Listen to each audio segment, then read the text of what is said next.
Assalamualaikum warahmatullahi wabarakatuh. Selamat siang anak-anak. Pada kesempatan hari ini kita akan belajar mengenai bab fikih ya. Bab fikih, tepatnya di bab toharoh. Untuk itu marilah kita buka bab toharoh ya. Bab toharoh ini halaman 6. Tapi sebelum kita mulai belajar, marilah kita berdoa kepada Allah Subhanahu wa taala supaya apa yang kita pelajari hari ini mendapat barokah. Amin ya rabbal alamin. Al-Fatihah. Alhamdulillahirabbil alamin arrahmanirrahim maliki yaumiddin iyyaka na'budu wa iyyaka nasta'in ihdinas siratal mustaqim siratal ladzina an'amta 'alaihim ghairil maghdubi 'alaihim waladdallin. Amin. Amin ya rabbal alamin. Baik anak-anak, nah itu Pak Ainul kasih tugas sekalian untuk menulis ini ya, menulis at-toharoh ini, at-toharotu ini kalian tulis sampai sini. Ini ya. At-toharoh, matoharoh sampai al-ma'u wa turab wal hajar wa dabu wa sobun. Cuma 5 baris ya, 5 baris. Cuma 5 baris. Dan juga nanti insya Allah akan diartikan. Baik. At-toharoh. Toharoh itu apa? Ya. Toharoh itu apa? Toharoh itu adalah bersuci ya. Toharoh itu adalah bersuci. Jadi bab ini itu menjelaskan tentang bersuci. Ma'at toharoh, apa yang disebut dengan bersuci? Ya, apa yang disebut dengan bersuci? Jawabnya, hiya fi'lu ma la tasihu sholatu illa bihi ka izalatin najasah wal istinja wal wudu'i wal ghusli wa tayammum. Yaitu perkara yang mana sholat itu tidak bisa sah kecuali dengannya, ya.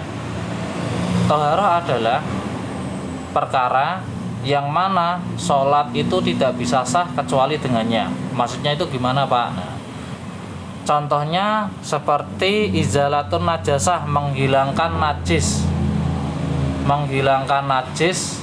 dan juga istinja, wudu, mandi, dan tayamum. Itu disebut dengan toharoh atau bersuci. Contohnya gini, kalian ingin melakukan sholat ya, tapi belum menghilangkan najis, maka sholat kalian tidak akan sah karena kalian belum bersuci yang berupa menghilangkan najis ya. Jadi bersuci itu adalah perkara yang mana sholat itu tidak bisa sah kecuali dengannya, kecuali kalian bersuci dulu, seperti itu.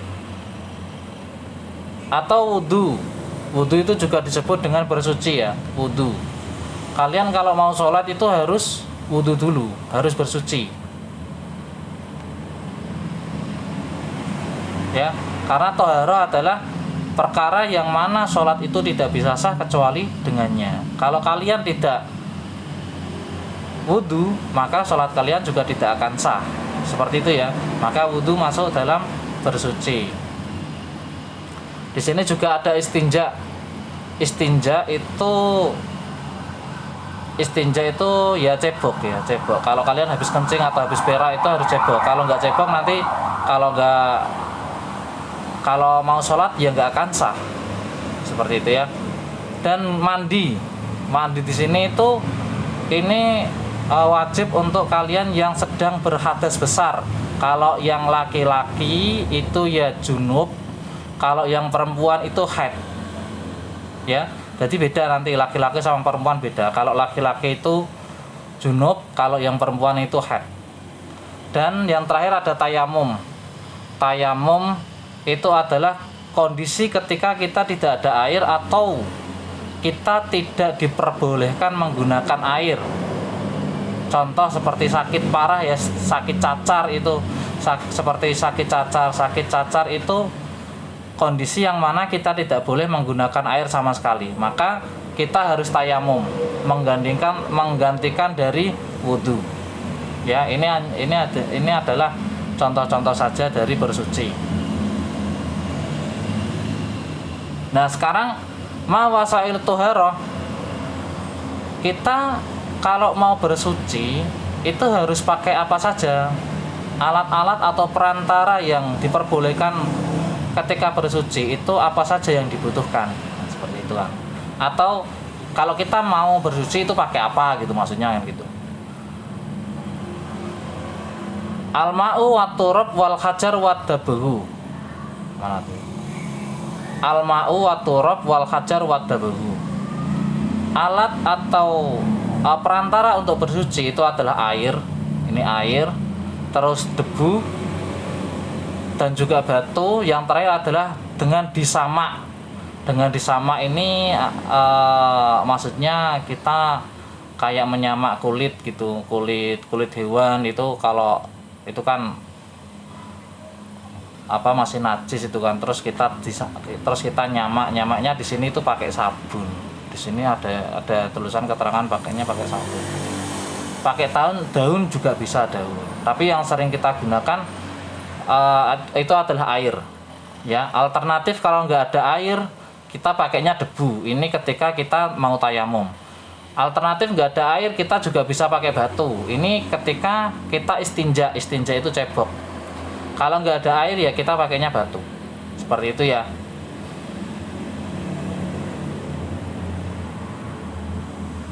Jadi toharoh itu wajib kalian lakukan setiap hari ya, karena ini menyangkut tentang sholat.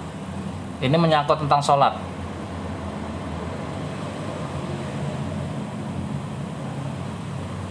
Kalau kalian nggak paham tentang toharoh, maka bisa bahaya, karena sholat kalian bisa tidak sah. Contohnya aja wudhu, kalian harus bisa wudhu. Ya, kalian harus bisa wudhu dulu. Nanti setelah kalian wudhu, barulah kalian sholat. Karena syarat sah sholat itu harus punya wudhu. Ya, dan juga kalian juga harus bisa izalatun najasah, menghilangkan najis. Cuma kalau di pelajaran fikih kelas 4 itu belum mencapai untuk menghilangkan najis ya. Nanti kita akan belajar lagi tentang menghilangkan najis, dan juga ada istinja ini. Nanti kita akan belajar lagi tentang masalah istinja ya. Untuk pelajaran hari ini mungkin cukup sekian dulu. Kalau ada yang belum paham dari apa yang Pak Inul sampaikan, ya insya Allah nanti akan Pak Inul sampaikan kalau sudah bisa bertatap muka. Oke. Mungkin itu aja. Assalamualaikum warahmatullahi wabarakatuh.